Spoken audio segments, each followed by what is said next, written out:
Hello, everybody. It is me, Ice Fiction. I am back with another episode, my final episode for now of my custom commander decks. This one I call my 99 land deck. Now, there aren't technically 99 lands. I believe it's 97 lands. But for me personally, it's close enough. This commander is Lumra, Bellow of the Woods. It's a star, vigilance and reach elemental bear out of the Bloomburrow set. It says it has vigilance and reach. Lumra, Bellow of the Woods, power and toughness are equal to the number of lands you control. When Lumra enters, mill 4 cards, then return all land cards from your graveyard to the battlefield tapped. I put 97 lands in here. They're not all basic lands. Actually, I think I only have about 40 couple basic lands. The rest are oddball lands that do some type of power, right? The more expensive cards that I put in here, minus the Maze of Ith, Cavern of Souls. As it enters the battlefield, choose a creature type, add 1 mana of any color, spend this mana only to cast a creature spell of the chosen type. It can't be countered. Cavern of Souls is in here just so that I could potentially cast Lumra without having it get countered. The whole purpose of this deck is to build this commander up as powerful as I can and swing out with it. Field of Dead, it creates tokens for each land that enters the battlefield if I have 7 or more lands with different names. The reason why that's in there is because I need something as chump blockers, right? This deck only has 1 creature in it, really, which is Lumra. I needed something else to help with that. Maze of Ith is another one. It just allows me to remove attackers if somebody is attacking me and I don't have any blockers. I do have this Dryad Arbor. It's a creature, but it's also land, so it kind of does both, which comes in handy. And then these are majority of the lands. I have them broken down into the one at a time, or the cards that I'm purchasing one at a time because of how expensive they are. I mean, Cavern of Souls is a $55 card. Field of Dead is a $40-ish card. These are the lands that I still need to buy yet. Which are the Arcane Lighthouse. That's in here for a for political reasons. I can make a creature an opponent control lose hexproof or shroud, so that they could be targeted. Havenwood Battleground. Sacrifice it, add 2 mana of 2 green mana to your mana pool. There's a lot of sack lands in here that sacrifice to do something, because when you sacrifice it, whenever you cast Lumra, you just get it back. So there's a lot of lands like that. Ice Flow, it's kind of like Maze of Ith, except for it targets only creatures without flying. Labyrinth of Scophos is another one that is kind of like the Maze of Ith. Lair of Hydra. This is in here more for its X and green until end of turn. It becomes an XX green Hydra. Still land. X can't be 0. Again, in a pinch, I can use it to become a blocker or an attacker if I need. Maze of Shadow, it untaps target attacking creature with shadow. That creature neither deals nor receives combat damage. Mirroring the Moaning Well, sacrifice a creature, you gain life equal to its toughness. Life gain, I only have 2 creatures in here technically, so I can sacrifice a creature or my commander and gain a bunch of life. Mystifying Maze is another one, Maze of Ith. It just removes an attacker. Power Fist is one of the non-land cards that are in this deck. It gives Equipped Creature trample, and when it deals combat damage to a player, put that many +1/+1 counters on it. It's just a way to beef up the commander as well as giving it trample, which is like the only thing that this commander doesn't have is trample, and it should. Wrath's Edge, sacrifice it, or sacrifice a land, deal 1 damage to target creature or player. With this land in the deck, it allows me to sacrifice a bunch of lands, deal damage, and then cast my commander, get all those lands that I sacrificed back. Sequestered Stash, put the top 5 cards of your library into your graveyard, then you may put an artifact card from your graveyard on top of your library. This is in here for the Power Fist, and I have another artifact in the deck as well. So this is in here just in case I happen to mill my 2 artifacts that I have. I can get them back. Turntimber Grove. It just beefs up a creature until end of turn. Witch's Clinic gives a commander lifelink. These are all the cards that I have bought for the deck so far. I'm still missing, all of these cards up here yet, but Access Tunnel, target creature with power 3 or less can't be blocked. This one is in here for the create a 2/2 green bear creature token, then mill 3 cards, activate only as a sorcery. That's pretty much the only reason why this is in here. Blast Zone.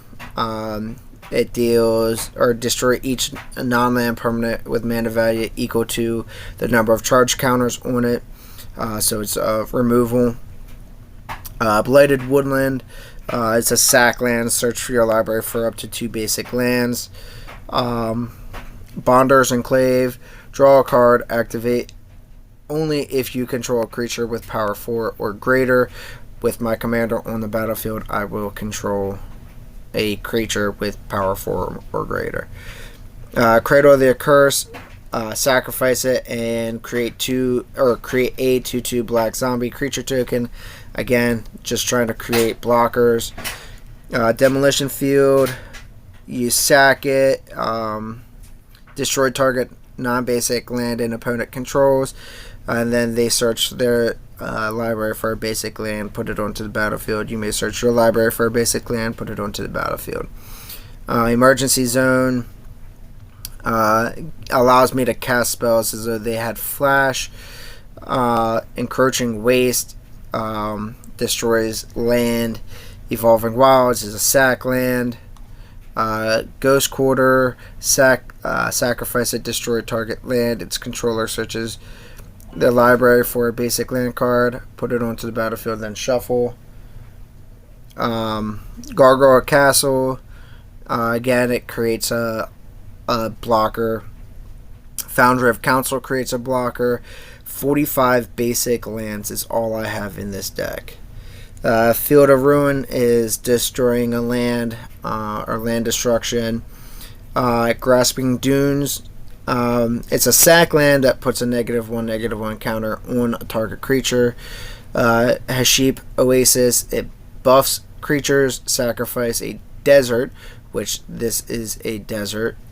I think I have another desert in here as well. But you sacrifice a desert. Target creature gets a +3/+3 until end of turn. Haunted Fengraf. This is in here because I only have 2 creatures technically. So with Haunted Fengraf, I can sacrifice it, return a creature card at random from my graveyard to my hand. The goal essentially is to put my commander in the graveyard and then hope that nobody Bajuka Bogs or something like that, and then I can put it back into my hand with Haunted Fengraf, and it gets around the command tax. Jude Panorama is a sack land.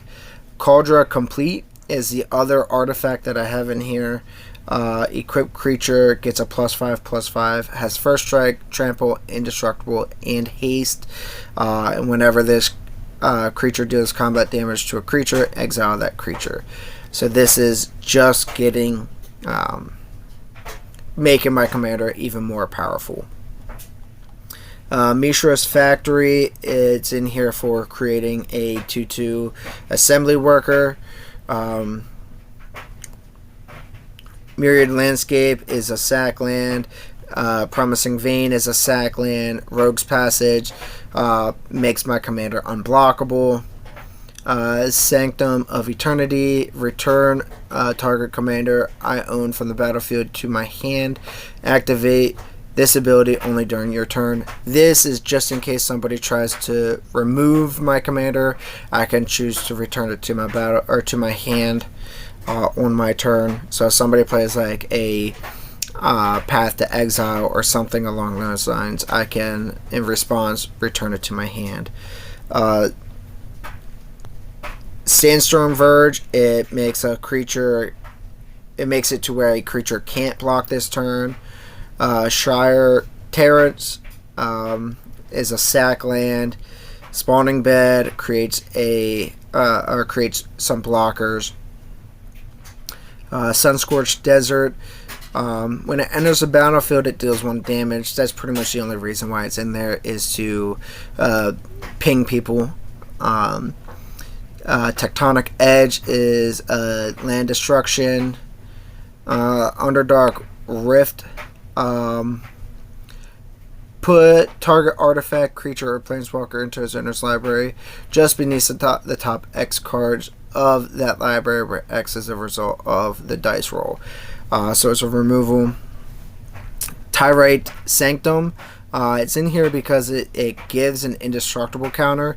There are a couple steps that you gotta go through first, which is pay 2, tap it. Target legendary creature becomes a god in addition to its other types. Put a +1/+1 counter on it, and then the next turn, sacrifice Tyrite Sanctum. Put an indestructible counter on target god. So it just makes my planeswalker or my commander indestructible. It takes a little bit for it to work, but it makes it indestructible. The Bellow Plex, look at the top card of your library. If it's an instant or sorcery card, you may reveal it, put it into your hand. If you don't put that card into your hand, you may put it into your graveyard. Activate if you have exactly 0 or 7 cards in your hand. This is in here because it's nothing but lands. The whole idea is to fill my graveyard with a bunch of lands before I cast my commander, just so that when I do cast my commander, they're even more buffed, or it's even more buffed. Terramorphic Expanse is a sack land. Terminal Marine is a sack land. Urza's Cave, this is in here because you sacrifice it and search for a land card, put it onto the battlefield, tap, and then shuffle. This gives me any land, so any of these non-basic lands, I can search for it. Volatile Vault is another sack land with land destruction. And then Warped Landscape is another sack land. So all in all, this thing has 97 lands, and yeah,